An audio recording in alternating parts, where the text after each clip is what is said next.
Hi viewer, நான் உங்கள் doctor Kumar. இன்றைக்கி ஒரு வெரி இம்பார்ட்டண்டான ஒரு டாப்பிக்கை பற்றி பார்க்க போகிறோம். பெண்குறியோட வறட்சித்தன்மை, வெஜைனல் ட்ரைனஸ் அப்படிங்கிற டாப்பிக்கை பற்றி பார்க்க போகிறோம். இந்த டாபிக் ரொம்ப ஒரு இம்பார்ட்டண்டான ஒரு டாபிக். சரிங்க கேட்டிங்களா? இதனால் வெஜைனல் ட்ரைனஸ்னால் பார்க்குறதுக்கு ஒரு சின்ன சிம்டம்ஸ் தான் வறட்சித்தன்மை. ஆனால் அது பின்னால் வரக்கூடிய வியாதிகளுக்கு ஒரு அடிப்படை ஒரு காரணமாக அமைந்திருக்கும்.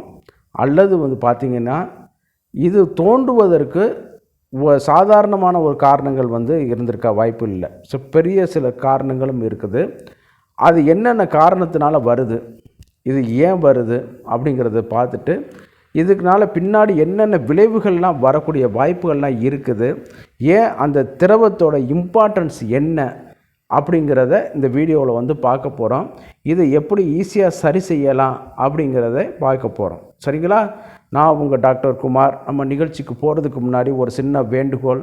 நம்ம நிகழ்ச்சி உங்களுக்கு பிடிச்சிருந்துன்னு கேட்டிங்கன்னா லைக் பண்ணி ஆதரவு கொடுங்க. அதே நேரத்தில் ஷேர் பண்ணி மற்றவங்களுக்கு பிரயோஜனமாக இருக்குன்னு கேட்டிங்கன்னா இந்த வீடியோவை ஷேர் பண்ணி உதவி பண்ணி கொடுங்க. நீங்கள் கொடுக்கக்கூடிய சப்ஸ்கிரிப்ஷனால தான் எங்களுடைய நிகழ்ச்சி அடுத்த கட்டத்துக்கு வளரக்கூடிய இது வாய்ப்புகள் அதிகம். அதே நேரத்தில் பெல் பட்டனில் நோட்டிஃபிகேஷனில் ஆளுங்கிறத ப்ரெஸ் பண்ணி எங்களுக்கு சப்போர்ட் கொடுக்குமாறு பணிவுரை கேட்டுக்கொள்கிறேன். இந்த வீடியோ உங்களுக்கு உண்மையிலே பிடிச்சுன்னு கேட்டிங்கன்னா லைக் கொஞ்சம் கொடுங்க. எத்தனை லைக் கொடுக்குற வர பார்த்துட்டு, ஏன்னா பார்க்குறது வேறு, கடந்து போகிறது வேறு. ஆனால் பார்த்துட்டு லைக் பண்ணும்போது எங்களுக்கு உண்மையிலே அது ஒரு ஹாப்பியானதாக இருக்கும். அடுத்தடுத்து இது பண்ணுறதுக்கு ஒரு உற்சாகத்தை அது கொடுக்கும். சரிங்களா? வாங்க நம்ம வீடியோக்குள்ளே போவோம். பொதுவாக பெண்குறியில் எப்போதும் ஒரு ஜெல்லி போன்ற அமைப்பு, லூப்ரிகேஷன் கொடுக்கக்கூடிய ஒரு தன்மை இருந்துக்கிட்டே இருக்கும். இது இரண்டு வகையானது இருக்கும்.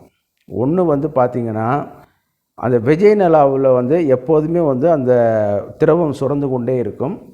அதே நேரத்தில் பர்த்தோலின் கிளாண்ட் அப்படின்னு சொல்லக்கூடியது கர்ப்பப்பையோட வாயில் ஒரு கிளாண்ட் இருக்கும். அது பார்த்திங்கன்னா திக்கான ஒரு மியூக்கஸை சுரக்கக்கூடிய ஒரு வாய்ப்பு அதிகம் அந்த கிளாண்ட்டுக்கு. அது எதுக்குன்னு கேட்டிங்கன்னா கர்ப்பப்பை வாயை இந்த மாதிரி கிருமி தொற்று இதுகளில் இருந்து பாதுகாக்கிறதுக்காக சுரக்கக்கூடிய ஒரு திரவம். கர்ப்பப்பை வாயில் அது சுரந்துக்கிட்டே இருக்கும். பக்கத்திலே இருந்து ஓரினை 2 கிளாண்ட் இருக்கும். அது சுரந்துக்கிட்டே அது அந்த கர்ப்பப்பையை காப்பாற்றி பண்ணி கொடுத்துரும். வேறு எதுவும் கிருமிகள் உள்ளே நுழைஞ்சு பாதிப்பு ஏற்படுறாத மாதிரி ஒரு ப்ரொடக்ஷன் மெக்கானிசமாக பண்ணி கொடுக்க வைக்கும். அதே நேரத்தை உடலுறவுக்கு தயார்படுத்துவதற்கு பொதுவாக ஆண்குறியில் உடலுறவுக்கு முன்னாடி ஒரு வெள்ளை கலரான ஒரு லூப்ரிகேஷன் திரவம் வரும் பார்த்திங்களா? அதெல்லாம் பார்க்குறதுக்கு எங்கே நேரம் இருக்குதுன்னு கேட்குறீங்களா? அதே நேரம் இந்த ஒரு காம சிந்தனைகள் இருக்கும்போது ஆண்குறியோட லூப்ரிகேஷன் வெள்ளை கலரில் ஒரு திரவம் வரும் பார்த்திங்களா? அதே மாதிரி பெண்களுக்கும் உள்ளே அந்த திரவம் சுரந்து கொண்டே இருக்கும். அவங்க காம சிந்தனையாக இருந்தாலும் சரி, இது நார்மலாக இருந்தாலும் சரி, அந்த காம சிந்தனை இருக்கும்போது அதிகமாக சுரக்கும். சில நேரத்தில் கொஞ்சம் கம்மியாக கூட சுரக்கும். அந்த மாதிரியான ஒரு சூழ்நிலையில் வரும்பொழுது உடல் உறவுக்கு அந்த திரவம் திருப்திப்படுத்தக்கூடிய ஒரு இது ஆண்குறியோட மூமெண்ட்டை ஈஸியாக எளிமைப்படுத்தக்கூடிய ஒரு அமைப்பை அது செஞ்சு கொடுக்க வைக்குது. சரிங்களா? இது என்னான்னு கேட்டிங்கன்னா நாளாக சில நேரம் இதில் பார்த்திங்கன்னா ஹார்மோனல் லோ ஈஸ்ட்ரஜன் அளவு குறையிறதுனாலையும், பிரஸ்ட் ஃபீடிங் தாய்ப்பால் கொடுக்கறதுனாலையும், சில நேரம் ஃபங்கல் இன்ஃபெக்ஷன் வரதுனாலையும், சில நேரம் பிசிஓடி டிசார்டர் இருக்கிறதுனாலையும், சாதாரணமானது இல்லை. நீங்கள் பார்க்கக்கூடிய பிசிஓடி இன்றைக்கி லேசாக இருக்குது, நீர் கட்டி இருக்குன்னு, அது என்னென்னு கேட்டிங்கன்னா massive decline of oestrogen hormone, சரக்கட்டின்னு குறைக்கக்கூடிய வாய்ப்பு அந்த இதுக்கு தான் இருக்குது. அடுத்து திருப்பி உருவாக்குறதுக்கு ரொம்ப லேட்டாக பண்ணி கொடுக்குறதுனால என்னன்னு கேட்டிங்கன்னா இந்த ஈஸ்ட்ரோஜன் லெவல் ரொம்ப டிக்ளைன் ஆகிரும். அதனால் பிசிஓடி இஷ்யூஸை இப்போ வர டாக்டர் ஏனோதானன்னு ட்ரீட்மெண்ட் பண்ணிட்டு போயிட்டுருக்காங்க. அது உண்மையில் நடக்குது. சும்மா சேஷேட்டில் சில மெடிசன் வாங்கி கொடுங்க, அதனால் ஒன்றும் இல்லை இருக்கிறதுன்னு. ஆனால் அதில் அந்த ஈஸ்ட்ரோஜனும் லூட்டினைசிங் ஹார்மோன் ப்ரொஜெஸ்ட்ரானும் இந்த பேஸ் சைக்கிளுக்கு முக்கியமான ஒரு காரணமே அந்த ஒரு இது தான். ஃபார் எக்ஸாம்பிள், நம்ம வாயில் சின்ன ஒரு கட்டி ஒரு வேர்க்கூறு அளவுக்கு வந்துடுச்சுன்னா உங்களுக்கு எவ்வளோ வேதனை இருக்குது? சில நேரம் வந்து கண்ணுக்கு பக்கத்தில் அந்த மாதிரியான கண்ணுக்குள்ளைக்கு அந்த மாதிரியான வந்துச்சுன்னா எப்படி இருக்கும்? நாக்கில் சின்ன சூட்டு கொப்பளம் வந்துச்சுன்னா எப்படி இருக்கும்? நாக்கு வந்து உங்களால் சாப்பிட முடியுமா? அதே மாதிரி தான் சின்ன மல்டிபிளான நீர்க்கட்டிகள் அதில் வந்து கோர்க்கும் பொழுது இந்த இது வந்து அந்த ஓவம் வந்து தனது நார்மலான பணியை வந்து மறந்துடும், செய்யறதுக்கு வந்து தவறிடும். அப்படி செய்யக்கூடிய ஒரு பணி தான் வந்து பார்த்திங்கன்னா ஈஸ்ட்ரோஜனுடைய அளவு வந்து குறைக்க ஆரம்பிச்சிடும், டிக்ளைன் பண்ண ஆரம்பிச்சிடும். அது வந்து மேசிவாக டிக்ளைன் பண்ண ஆரம்பிச்சிடும். சின்ன ஒல்லியான பெண்களாக இருந்தாங்கன்னா அது வந்து அந்த பாடி வெயிட் ரேஷியோவுக்கு அதுக்கும் அவங்களுக்கு வந்து ஒன்றும் தெரியாது. ஆனால் ஒபேசிட்டியாக இருக்கும்போது என்னன்னு கேட்டிங்கன்னா அந்த ஹார்மோன் குறையிறது, அவங்களுக்கு வந்து அந்த ட்ரைனர்ஸு எல்லா இதுக்கும் இதாகிக்கிறோம். திருப்பி அந்த சைக்கிள் முடிஞ்சு அடுத்த சைக்கிளையும் அந்த ஈஸ்ட்ரோஜன் உற்பத்தி வந்து ரொம்ப குறைய ஆரம்பித்தோன்னா முடி கொட்டுறது அந்த மாதிரியான பிரச்சனைகள்லாம் வர ஆரம்பிச்சிடும். அடுத்ததில் பார்க்கும் பொழுது என்னென்னு கேட்டிங்கன்னா கர்ப்பப்பை கழலைகள், ஃபைப்ராய்டு, எண்டோமெட்ரியாசிஸ் இந்த மாதிரியான இருக்கிறனால என்னென்னு கேட்டிங்கன்னா வெஜைனல் உள்ள நார்மல் வால் திக்கனிங்காக இருக்கிறது வந்து குறைஞ்சு அட்ரோஃபிக் கண்டிஷனுக்கு போயிட்டு தின் கலர் ஆயிரும். தின்ன அளவு அதாவது ஒரு தடிமன் வந்து குறைஞ்சிரும். அப்போ என்னான்னு கேட்டிங்கன்னா நாளாக அந்த ட்ரெயினர்ஸ் வந்து இதில் வரும்பொழுது அந்த வெஜைனாவுடைய வாலே வந்து தடிமன் குறைஞ்சிரும். நீங்கள் ஆண்குறி எவ்வளோ ஃபோர்ஸில் இருக்குது, நான் வந்து ஒரு வயதானவர்கள் சொல்லலை, ஒரு இளமையான நபர் வந்து எவ்வளோ ஃபோர்ஸில் ஆண்குறியை செலுத்துகிறாங்க. அப்போ அந்த ஃபோர்ஸ் அந்த சின்ன ஒரு யோனி வெஜைனான்னு சொல்லக்கூடிய அமைப்பு வந்து அதை பேர் பண்ணி பிடிச்சி வைக்க இல்லையா? அப்போ எவ்வளோ அது அந்த இடத்துல லூப்ரிகேஷன் கொடுக்கும், அந்த இது வந்து பாதிக்கப்பட்டு போயிடும். அந்த தசை வந்து நாளாக வலிமை குறைய ஆரம்பிச்சிடும். அதனால தான் இந்த வெஜைனல் வந்து ட்ரைனஸ் வந்து வர ஆரம்பிக்குது. பார்த்தீங்களா? இப்போ எவ்வளோ காரணங்கள் நான் சொல்லிட்டு வந்துட்டுருக்கேன். சர்க்கரையாதியும் அதில் வந்து அடங்கும். தைராய்டு பிரச்சனையினாலையும் கூட இந்த மாதிரி வரும். அப்போ வந்து இதில் என்னென்ன அறிகுறிகள்லாம் காணப்படும்? வெஜைனல் ட்ரைனஸ் வந்துச்சுன்னா பெயின்ஃபுல் கண்டிஷன் இது மாதிரியான ஒரு இது வந்து கிடையாது. வெஜைனாவுடைய இது வந்து பார்க்கும்போது ஒரு பெயின்ஃபுல்லாக இருக்க ஆரம்பிக்கும். அதே நேரத்தில் உடலுறவு சரியாக செய்ய முடியாது, பர்னிங் சென்சேஷன் இருக்கும். ஆஃப்டர் செக்ஸுவல் பண்ணும்போது முடிஞ்ச பிறகு ரத்தம் கசியும். இந்த மாதிரியான இதுகள்லாம் வரக்கூடிய வாய்ப்புகள்லாம் வந்து அதிகம். பின்னாடி வந்து இதனால் வந்து கர்ப்பப்பை வாய் புற்றுநோய், அதே நேரத்தில் வந்து இந்த மாதிரி கர்ப்பப்பை சம்மந்தப்பட்ட குறைபாடுகள், பாலியல் உணர்வுகள் குறைந்து போவது, வெஜைனாவில் வந்து அதிகமாக இன்ஃபெக்ஷன் தொற்றுகள் வருவதற்கு வாய்ப்புகள் வந்து அதிகமாக இருக்கிறது, வெள்ளைப்படுதல் இந்த மாதிரியான பின்னாளில் வந்து வரக்கூடிய வந்து இதாகிட்டுருக்கு. சரி, இவ்வளோலாம் சொல்லிட்டீங்க. ஏன் வருதுங்கிற காரணமே ஒரு பெருசு, அறிகுறிகளும் பெருசு, சரிங்களா? அப்போ இதுக்கு என்ன ட்ரீட்மெண்ட்?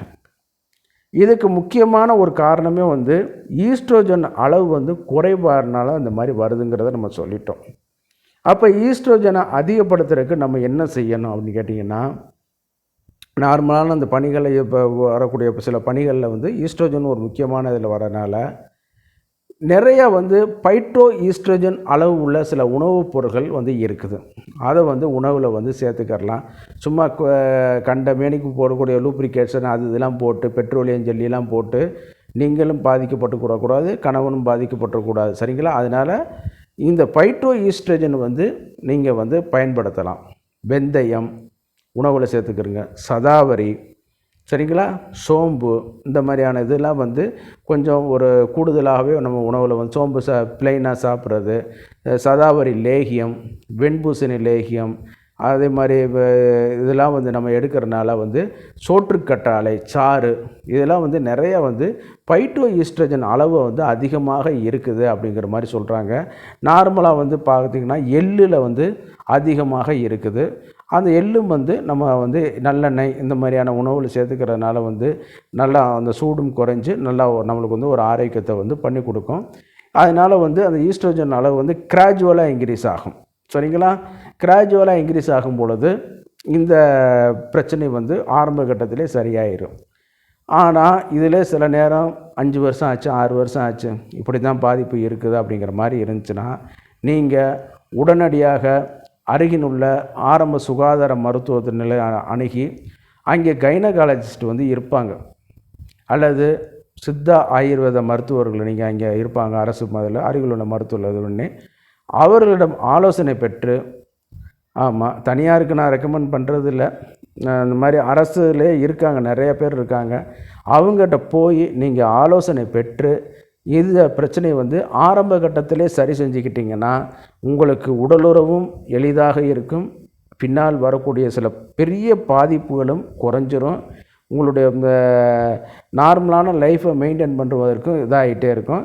வேறு எதுவும் சிஸ்டமேட்டிக் பிரச்சனை இருக்குதா அப்படிங்கிறத வந்து அவங்க வந்து ப்ளட் செக்கப்பு, ஹார்மோனல் செக்கப்பு, அந்த மாதிரியான இதில் வந்து வேறு எதுவும் எண்டோமெட்ரியாசிஸ் இருக்குன்னா பாப் ஸ்மியர் இதெல்லாம் இன்றைக்கெலாம் ரொட்டீனாக கொண்டு வந்துட்டாங்க. அந்த மாதிரியான பிரச்சனைகள்லாம் இருக்காங்கிறத பார்த்துக்கிட்டு அதை வந்து நம்மளுக்கு வந்து ட்ரீட்மெண்ட்டில் வந்து கொண்டு வந்துடுவாங்க. அது சரி பண்ணிட்டோம்னா பின்னால் வரக்கூடிய இந்த பிரச்சனைகள் வந்து மாற ஆரம்பிச்சிடும். இந்த நிகழ்ச்சியோட இறுதி பகுதிக்கு வந்துட்டோம். சில இது வந்து பார்க்கும்போது இப்போ வாயில் வந்து எச்சில் நம்மளுக்கு இப்போ அரை மணி நேரம் சுரக்காமல் இருந்துச்சுன்னா என்ன ஆகும்? உங்களால் உணவு சாப்பிட முடியுமா? இந்த இதில் வந்து நம்ம இதில் சொல்லுவோம், அந்த கூவக்கட்டு அம்மா வந்தவங்களுக்கு அந்த சுரப்பி வந்து பாதிக்கப்பட்டிருக்கும். அப்போ என்னன்னு கேட்டிங்கன்னா வாய் ஃபுல்லாக ட்ரை ஆகிக்கிறோம், உணவே சாப்பிட முடியாது. சரிங்களா? அதே மாதிரி தான் நம்ம உடம்புல வந்து இந்த கண்ணில் வந்து பார்த்திங்கன்னா அந்த லூப்ரிகேஷன் வந்து இருக்கணும். காதில் வந்து அந்த இது மாதிரி வேக்ஸ் மாதிரி வரக்கூடிய லூப்ரிகேஷன் இருக்கணும். தோலில் வந்து வளவளப்பு தன்மை வந்து இருக்கணும். இப்படி இருந்தால் தான் நார்மலான நம்ம லைஃப்பை வந்து மெயின்டைன் பண்ண முடியும். அதே மாதிரியும் பெண்குறியிலையும் அந்த லூப்ரிகேஷன் வந்து இருந்தால்தான் நம்மளுக்கு வந்து ஒரு நல்ல ஆரோக்கியத்தை வந்து கொடுக்க முடியும். சரிங்களா? அதனால் அருகில் உள்ள கைனகாலஜிஸ்ட்டை அல்லது பெண் மருத்துவரை நீங்கள் அணுகி இதற்கான தீர்வு வந்து நீங்கள் பெற்றுக்கொள்ளலாம். நம்ம நிகழ்ச்சியோட இறுதி பகுதிக்கு வந்துட்டோம். நம்ம நிகழ்ச்சி உங்களுக்கு உண்மையிலே லைக் பண்ணுற மாதிரி, ஷேர் பண்ணுற மாதிரி ஆப்ஷன் இருந்துச்சுன்னா பிடித்திருந்தால் பண்ணி எங்களுக்கு உதவி பண்ணுங்கள். இந்த நிகழ்ச்சி நீங்கள் கொடுக்கக்கூடிய சப்ஸ்கிரிப்ஷனால் தான் நம்மளை நிகழ்ச்சி அடுத்தடுத்த லெவலுக்கு வந்து இதை வந்து நம்ம வந்து கொண்டு போக முடியும். அதனால் நான் உங்கள் டாக்டர் குமார். நம்ம அடுத்த நிகழ்ச்சியில் சந்திக்கும் வரை நன்றி கூறி விடைபெறுகிறேன். நன்றி, வணக்கம்.